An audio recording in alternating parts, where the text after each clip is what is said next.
Nephrology ಕಿಡ್ನಿಗೆ ಸಂಬಂಧಪಟ್ಟಂತ ಕಾಯಿಲೆ, kidney ಇದೆಯಲ್ಲ, ಡಯಾಲಿಸಿಸ್ ಅಲ್ಲಮ್ಮ, ಕಸಿ ಮಾಡೋದು ಇದೆ.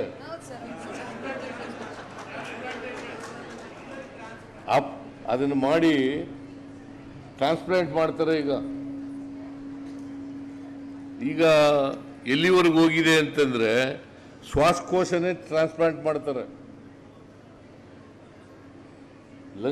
ಲಂಗ್ ಅಂತ ಇದು ನಾವು ಏನು ಕರಿತೀವಲ್ಲ ಅದನ್ನೇ ಟ್ರಾನ್ಸ್ಪ್ಲಾಂಟ್ ಮಾಡ್ತಾರೆ. ಕಿಡ್ನಿ ಟ್ರಾನ್ಸ್ಪ್ಲಾಂಟ್ ಮಾಡ್ತಾರೆ, ಹಾರ್ಟ್ ಟ್ರಾನ್ಸ್ಪ್ಲಾಂಟ್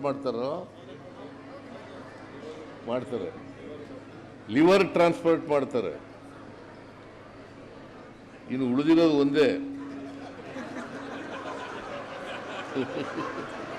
ಬ್ರೈನ್ ಒಂದು ಮಾಡಬೇಕು ಅಷ್ಟೇ. ಸೊ ಅದಕ್ಕೆ ಇವೆಲ್ಲ ಫೆಸಿಲಿಟೀಸ್ಗಳು ಕೂಡ ಮೈಸೂರು ನಗರದಲ್ಲಿ ಸಿಕ್ಕಬೇಕು ಅಂತಕ್ಕಂಥದ್ದೇ ನನ್ನ ಉದ್ದೇಶ. ಬಟ್ ಅಲ್ಲಿ ಕೆಲಸ ಮಾಡೋ ಡಾಕ್ಟ್ರುಗಳು ಬಡವ್ರ ಪರವಾಗಿರ್ಬೇಕಷ್ಟೆ. ಸರ್ಕಾರಿ ಆಸ್ಪತ್ರೆಗಳಲ್ಲಿ ಕೆಲಸ ಮಾಡ್ತಕ್ಕಂಥ ಡಾಕ್ಟ್ರುಗಳಿಗೆ ಮನುಷ್ಯತ್ವ ಇರಬೇಕು. ಮನುಷ್ಯತ್ವ ಇದ್ರೆ ಬಡವರಿಗೆ ವೈದ್ಯಕೀಯ ಸೇವೆ ಸಿಕ್ಕಲಿಕ್ಕೆ ಸಾಧ್ಯ ಆಗ್ತದೆ.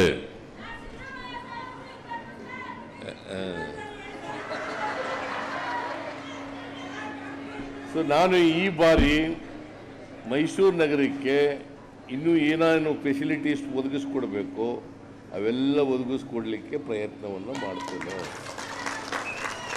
ನಾನು ಹೋದ ಮೇಲೆ ಮೈಸೂರು ನಗರಕ್ಕೆ ಒಂದೇ ಒಂದು ಕೆಲಸ ಆಗಲಿಲ್ಲ. ಮೈಸೂರು ನಗರಕ್ಕೆ ನಮ್ಮ ಸರ್ಕಾರ ಹೋದ್ಮೇಲೆ ಒಂದು ಕೆಲಸ ಆಗಿಲ್ಲ. ಏನು ಮಂಜೇಗೌಡ ಆಗಿದ್ದೀನಯ್ಯ, ನೀನು ಬೇರೆ ಪಕ್ಷದವನು ಹೇಳು. ಆಗಿಲ್ಲ, ಏನು ಮಾಡಲಿಲ್ಲ.